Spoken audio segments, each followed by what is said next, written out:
Alright, magandang araw po sa inyong lahat mga kababayan, Batang Maynila to it's. Ang nakikita po ninyo sa screen ay ang video ni Banat Bay. Si Banat Bay ay isa pong pro Duterte supporter na talaga naman pong panatiko ng mga Duterte. Panatiko, kasi pag sinabing panatiko, kahit mali na, palakpakan pa rin sila mga kababayan. Ito po ang tinatawag na mga panatiko. Although naririnig natin sa kanya, hindi daw siya panatiko. Doon lang daw siya sa tama, kapag mali ay kanyang sisitahin, pag tama ay papalakpakan. Ganyan sinasabi niya Pero pagdating po sa mga Duterte, siya po ay super panatiko. Wala po kayo maririnig dito kay Banat Bay na maling ginawa ang mga Duterte. Ayan po ang hindi daw panatiko. Pero super fanatic mga kababayan pagdating po sa mga Duterte. Ito po halimbawa, itong bidyong ito. Mapapanood natin, pakita ko sa inyo kung gaano niya talagang ipinagtanggol itong si Pulong Duterte dun sa nangyari. Dun po sa onsihan ng babae dyan po sa bar sa Davao City. At dahil nga dun sa sa nangyaring kaguluhan, ito po ngayon si Pulong Duterte, si Kong Iyot, ay naharap po sa patong-patong na kaso. At okay lang naman daw yon, sabi ni Harry Roque, kasi wala naman daw kulong yon. At bailable naman yung kaso. Para sa akin bailable man yan, hindi man bailable yan, nakakahiya. Nakakahiya sa taong bayan, nakakahiya sa mga bumoto sa'yo. Kasi nakita yung yung ginawa mo.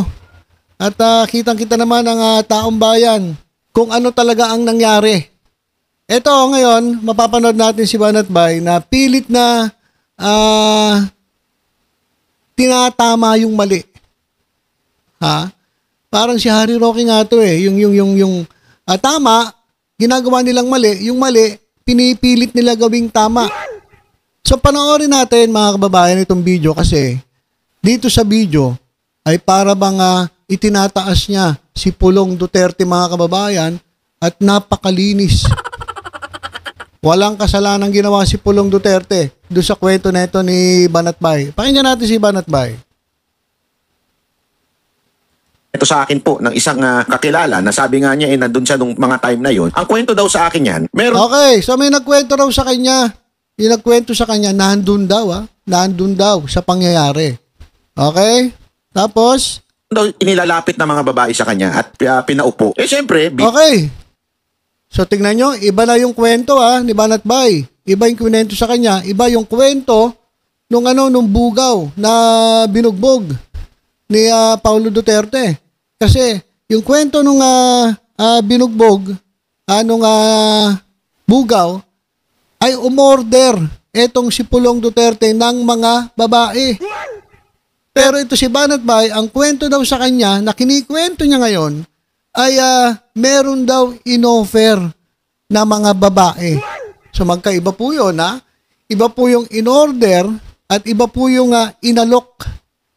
Inalok daw. Sabi ni Banat Bay, inalok daw yung grupo ni Pulong Duterte ng mga babae nung bugaw. Ayan yung sinasabi ni Banat Bay. Ilang isang public figure, hindi mo naman pwedeng sungitan. No? Sige. Okay. Dahil daw siya po ay isang marangal na public figure. Ikaw ay lingkod bayan. Hindi mo naman daw pwedeng bastusin. At hindi mo pwedeng tanggihan yung alok ng bugaw. Inaalok siya ng babae. Siyempre, bilang public figure, mabait tayo. Sa tao tayo. Handa tayong maglingkod sa ating mga constituents. Pagbibigyan natin sila kung anong gusto nila. Ganito tayo. Ganito tayo sa ating bayan. Bilang ilingkod bayan. Inalok daw siya ng babae. Hindi naman daw pwede tanggihan. Sabi ni Banat Bay, dahil public servant daw etong si Pulong Duterte sa pinapalabas niya. Talagang mabait na public servant etong si Pulong Duterte. Na iba doon sa kwento ng bugaw. Kasi sabi nung bugaw, nag-order daw sila ng babae. Bigyan mo ng babae ito, tagi-isa kami. Iba yung kwento ni Banat Bay. Ano pa? Okay lang, inom-inom tayo. I mean, wala naman masamang uminom. Parang after daw, pag tagal-tagal, biglang siningil si Pulong. Okay. Ito na. Inalok daw ng babae si Pulong at syempre dahil siya ay public servant, pinagbigyan niya yung nag-alok. At tapos ngayon, mga kababayan, nag-inuman daw, sige, inom-inom, wala naman daw masama uminom. Ngayon, ang nangyari, bandang huli na, sinisingil na raw si Pulong Duterte. Sinisingil na raw. Alam ko, sabi ng Bugaw, ang usapan daw, 13,000 eh. Usapan Kung magkakapag-usapan, may nangyaring transaksyon. Kasi pinapalabas si Banat Bay, walang transaksyon. Basta pinaupo lang daw yung mga babae. Yan sabi ni Banat Bay. Kasi di ba, 13,000 Magka 13,000 kada babae, may transaksyon na nangyari. Pero ayon kay Banat Bay, iban ko kung bulag to o nagbubulag-bulagan, walang transaksyon. Kasi kung may transaksyon, hindi naman magreklamo si Pulong kung singilin. Sabi ni Banat Bay, nagalit daw si Pulong kasi siningil. Kasi nga daw, pinagbigyan lang daw ni Pulong Duterte yung nag-alok ng babae. Saka nakakita nang pasisiyahin mo yung mga bodyguard mo, pati ikaw, nang wala man lang bayad. Ano yung libre? Libre yacht? Sabi niya ni Banat Bay, pinagbigyan lang daw. Napilitan lang, kumbaga. Kaya pala ito, pakita lang ako saglit Kaya pala ganyan. Kaya pala may ganyan pa. Kaya pala may tukaan pang nangyari. Dahil napilitan lang daw. At sabi gusto lang pagbigyan kasi siya isang public servant. Anak ng tokwa ka naman, Banat Bay. Ano ba namang klaseng pagtatanggol yan? Ano yan? Maipagtanggol mo lang? Magawa ka ng kwento na wala namang wenta? Grabe talaga itong mga to. Tuloy natin.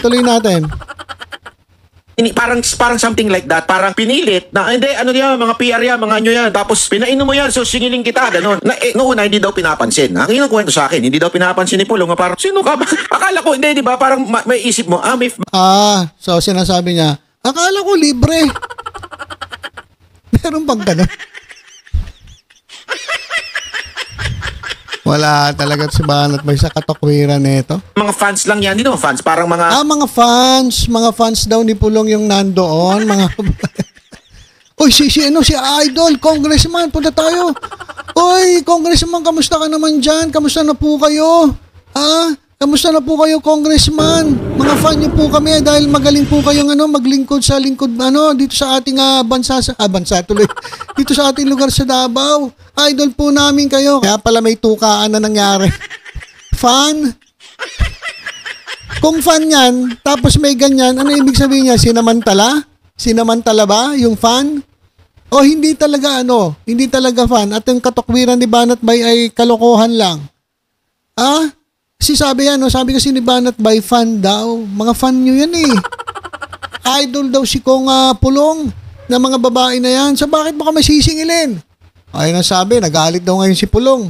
Supporter yan, ng mga Duterte, pinaupo nyo dyan. Hanggang inaabuso na. Yung... So pinaupo nung Bugaw. Wala daw nangyaring transaksyon, walang order. Ayan yung sinasabi ni Banat Bay na ibang-iba doon sa sinabi nung mismong nagbigay ng babae, etong Bugaw. Kanino kayo maniniwala? Kay Banat Bay o doon sa Bugaw? Para bagang inutos-utusan na yung babae, gumawa ng something na parang doon na inis, di umano, si Pulong. Parang sa kanya. Oy, eto ngayon. Sabi daw ng Bugaw sa mga babae, landiin nyo na. Gumawa na kayo ng gawin nyo na lahat. Yan sa mga ka-table ninyo. Ibig sabihin yung mga table, mga tahimik lang, mga ang babait ng mga mga batigan. Pati ni Kong Pulong, ang babait. Kailangan pa utusan yung mga babae para lambing-lambingin. Ito nga kanilang mga kliyente.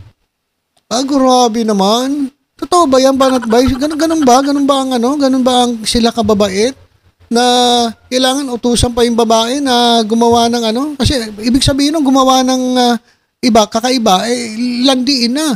lambingin na yung mga lalaki. Ganun yun eh. Ano pa ba ibig sabihin ni Banat Bay? So, ano pa nangyari? Parang pinipilit mo yung mga babae na gumawa ng hindi maganda. Oh. Pinipilit to yung babae na gumawa ng hindi maganda. Kaya pala may ganito kaya pala may ganyan. Pinilit pala yan. Pinilit pala yan mga kababayan. Pinilit pala ng babae yan. Ayan ba Banat Bay? Sinasabi mong pinilit? Ayan kumakato ka parang sumikisisid na manok ayan ba yung pinilit? Ayan.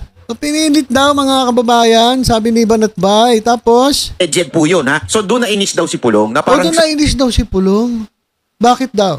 Sandali, pang-aabuso yan sa kababaihan. Kaya niya... Wow! Grabe na to. Nagalit daw si Pulong. Bakit? Kasi gusto raw ng bugaw na gumawa na ng lambing-lambingin yung mga lalaki at bilang isang public servant, ayaw daw ni Pulong ng ganon. Ang gusto niya ay igalang ang mga kababaihan para namang inaabuso nyo ang mga kababaihan. Kaya pala may ganito, Kaya pala ganyan, Banat Bay. Napanood mo na to, Banat Bay? Yan. Napanood mo na ba yan? Ha? Napanood mo na ba yan? Walang iya ka, Banat Bay, Magtatanggol ka lang. Tapos, dapat tinignan mo muna to bago ka nagdadadakdak dyan. Ha? Tapos... Teka, pause muna natin to. Ano pa? Niya in-approach yung tao. Sa akin ito yung kinwento sa akin. Kaya niya raw in-approach yung tao. Dahil binabastos daw yung babae. Dahil inutusan daw ng bugaw na gumawa na ng hindi tama. Ay grabe naman mga santo pala to. Dapat ganyan pala. Kung kayo yung mga santo at talagang ayaw nyo sa babae, dapat kung kayo sa simbahan pumunta, dapat nagsimba na lang kayo. Bakit kayo dyan sa bar pumunta?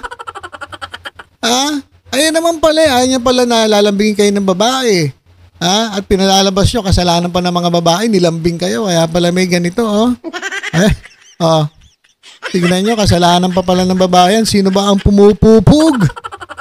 Sino ba ang tumutuklaw-tuklaw?